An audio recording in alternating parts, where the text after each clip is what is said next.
Um brasileiro que se voluntariou para lutar na guerra da Ucrânia afirmou ter ido ao conflito em busca de adrenalina, mas acabou vivendo uma experiência extrema e traumática. Segundo o relato, ele passou fome, perdeu 28 quilos, enfrentou condições precárias e presenciou a morte de um amigo em combate. Parece que ir para a guerra não é um videogame, né? Vamos ouvir sobre essa história horrível com a nossa... Nossa, eu falei muito isso hoje, né? Com a nossa Daiane Oliveira, agora no plantão. Bora lá.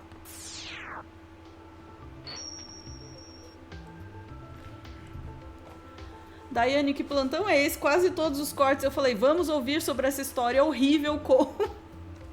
Desculpa, mas hoje as notícias estão péssimas. E aí, o que aconteceu com este sujeito? Esta pessoa que foi lutar na guerra da Ucrânia. Ele descobriu que a guerra era real, né? Ele descobriu que a guerra não era EAD, que ele sabe que a guerra era uma guerra. E ele descobriu que era uma guerra. Ele nunca tinha visto nenhum filme de guerra, e aí ele descobriu na prática o que era uma guerra. Gente, é surreal.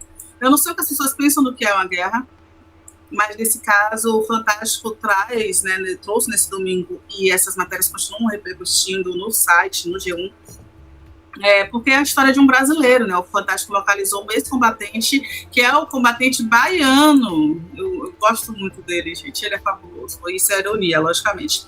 Ele lutou contra o exército russo a favor da Ucrânia, mas ele relatou, né, uma situação absurda, bem extrema no campo de guerra. É o Redney Miranda. Ele, inclusive, fazia vídeos convidando as pessoas para irem lá para a Ucrânia, para batalhar. No finalzinho, tem um chachá aqui, revelação, a gente vai mostrar um vídeo do rapaz, como ele se comportava, mas agora a gente vai ver o sofrimento, porque isso também tem uma questão de narrativa aí, tá, gente? Ana, vou te pedir para trazer, né, na tela a matéria do Fantástico. A matéria começa falando que o Fantástico conversou com brasileiros que deixaram o Brasil para lutar na guerra da Ucrânia, ou seja, mercenários. O baiano Redney Miranda tinha um sonho antigo de se tornar militar, frustrado por não conseguir ingressar no exército brasileiro, sem experiência alguma, decidiu ir para a Ucrânia, movido, segundo ele, por adrenalina. Lógico que isso não tinha como dar certo, né? E aí ele fala que o plano era ficar 30 dias, permaneceu 172, quase 6 meses. Durante esse período, ele viveu sob bombardeios, perdeu 28 quilos e presenciou a morte de colegas. E aí ele fala, entre aspas, a comida era ração militar. Mas eles estavam achando que eles iam comer o quê?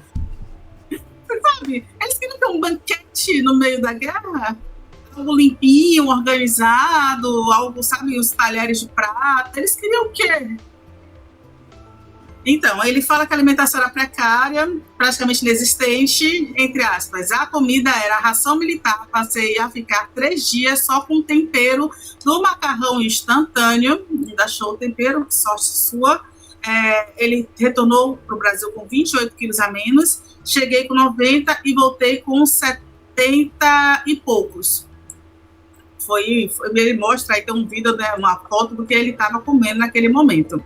Situação de risco e perda. Além da fome, Redney, relata que viveu situações constantes de risco. Em um dos ataques foi ferido por estilhaços de granada e chegou a ficar temporariamente com parte do corpo paralisado.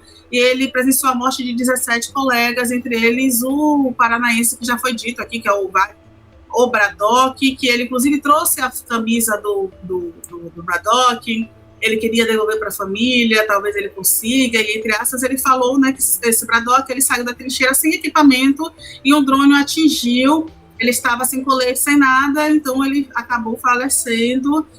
E aí ele também disse que a gente teve que correr dos próprios ucranianos, tivemos que lutar contra eles para conseguir fugir da trincheira e ir para uma cidade mais próxima. Eles desertaram.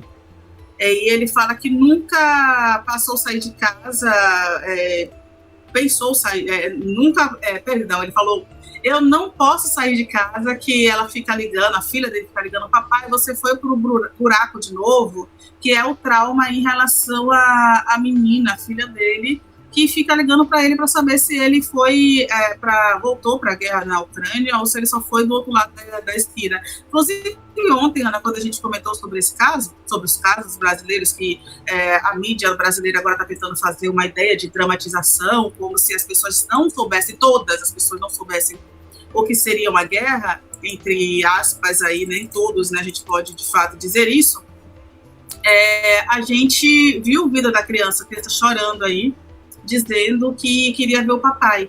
E é isso, né? O pessoal comentava aqui no chat ontem que pai excelente, né? Ele foi comprar cigarro na Ucrânia. Porque a pessoa vai para a Ucrânia por adrenalina, ele disse que foi por adrenalina, não foi pelo dinheiro. Não foi porque ele precisava, não foi adrenalina. E aí, Ana, eu vou te pedir, né, para trazer uma outra matéria do UOL, a gente vai só pincelar. Essa aqui, os brasileiros, né, a matéria traz que os brasileiros relataram que vivem como prisioneiros. É muito próximo disso mesmo. O UOL já conversou com outros brasileiros, um de nome fictício, Christian, e o outro Israel, de 36 anos, Christian, de 31. Eles afirmavam que estavam preparados para lutar uma guerra, não para ter o mínimo de dignidade. É uma guerra,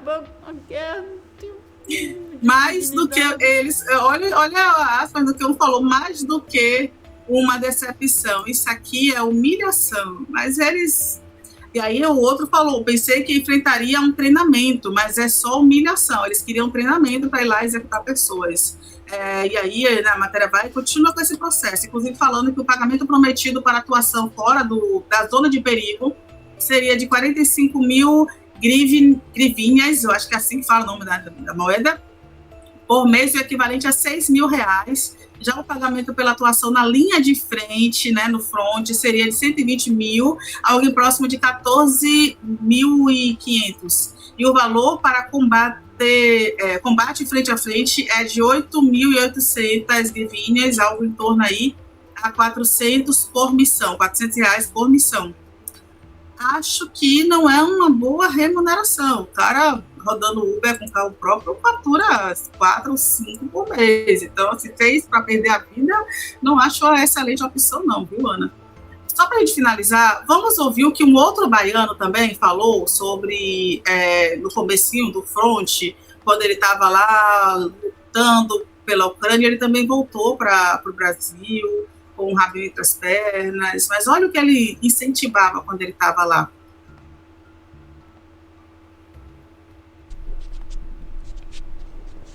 Salve, galera! Quer conhecer o melhor emprego do mundo? Vem comigo que eu te mostro.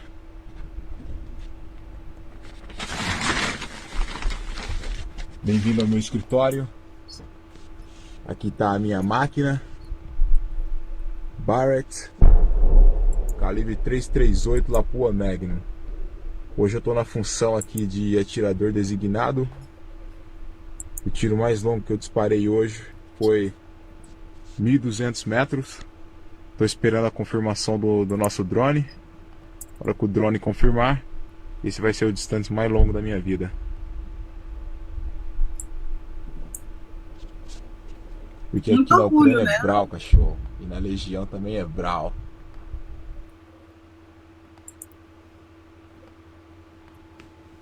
Esse é o Redney? Não, né? Não, esse é o outro. Não, esse é o baiano também, exatamente. Mas esse é outro que estava lá na Ucrânia, lutando aí com muito orgulho. A gente percebe que ele tinha muito orgulho do que ele estava fazendo. E eles se comportavam muito dessa linha, tá, Ana? Até o momento em que não foi mais interessante para eles manter a vida ali em risco, porque as promessas foram se desfazendo. Mas o que é que eles esperavam, né? Depois que eles estavam lá? O que é que eles esperavam? Enfim, é isso, Ana. Cara, as coisas hoje estão muito interligadas, assim, né? A gente falou bastante de cultura armamentista nesse plantão. E tem muito a ver com isso, assim, com... Eu não quero jogar tudo na falta de terapia, sabe? Porque também não é assim, panaceia universal, sabe? Mas é uma falta de contato com a realidade, assim, uma falta de... É isso, falta de contato com a realidade, é uma fantasia. A violência que se entranha na sociedade, junto com esse discurso armamentista e política de morte, é uma violência que também sobrevive muito nessa fantasia, especialmente que é especialmente fomentada dentro do machismo, né? De uma sociedade patriarcal, em que o homem é concebido e é formado dentro dessa fantasia de morte, de poder, e que cresce imaginando que não, isso é exercer poder. E é essa fantasia que leva o sujeito a ir para uma guerra, eu falo como se aquilo fosse um videogame, tem que dar esse asterisco, que pode dar essa impressão, os videogames causam o cara fazer isso. Cara, a menor coisa aí é o videogame. O problema é o cara ter essa fantasia da violência e achar que ele vai lá para sentir essa adrenalina que ele estava buscando. Faltou completar o resto da frase. E adrenalina do quê? De ter a possibilidade de matar um outro ser humano numa situação sancionada socialmente, né? De que isso vai ser celebrado, comemorado, atestado por um drone, né? E vai ser aqui o tiro mais longo que eu já dei num outro ser humano, numa outra pessoa, né? Tem esse caráter, né, de novo, desumanizador, que está junto da cultura armamentista, está junto da glorificação da guerra, e está junto desse total descolamento da realidade, que faz o cara achar que vai sair do Brasil para ir lá viver. O que ele acha que é uma guerra? Ele acha que é a Disney, que ele vai lá nesse momento o cara ainda tá achando que é isso, né? Porque aqui minha máquina, meu escritório, por quê? Porque a violência tá lá longe. Há quantos 1000 metros que ele falou que tava, né? Tá lá longe a violência, né? Até a bala tá aqui do lado dele. Porque ele não faz essa conta, né? Que a bala vai daqui para lá, ela também vai de lá para cá, né? Até ter uma bomba, até que ele esteja, né, envolvido num combate mais próximo, até que ele seja atingido. É uma falta total de noção e, de novo, um sistema predatório que se aproveita também dessa cultura, e não é por acaso que um sistema predatório se aproveita dessa cultura de fantasia, de violência que se instaura nesses caras.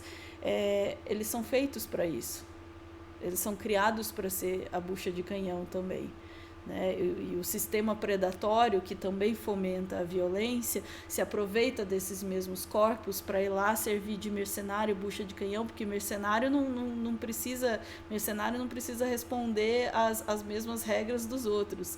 Mercenário, se morrer, é lucro, tá? Mas os idiotas já foram criados para achar que isso tudo é bonito e glorioso, e eu vou ser o Braddock, entendeu? Se eu for fazer isso, eu vou ser um herói de filme se eu for fazer isso. A cultura tá toda montadinha para que ele vá lá e ache isso muito legal. Se ele morrer, é lucro. Se ele sobreviver, ele realiza essa fantasia e vende para os outros depois. Ótimo. Só vitórias para quem tá contratando esses caras. Para quem tá indo, é isso, é trauma pro resto da vida, na melhor das hipóteses. E além disso, ajudar a fomentar uma cultura de violência, ajudar a fomentar mais violência no mundo, né? É inacreditável, assim, sabe?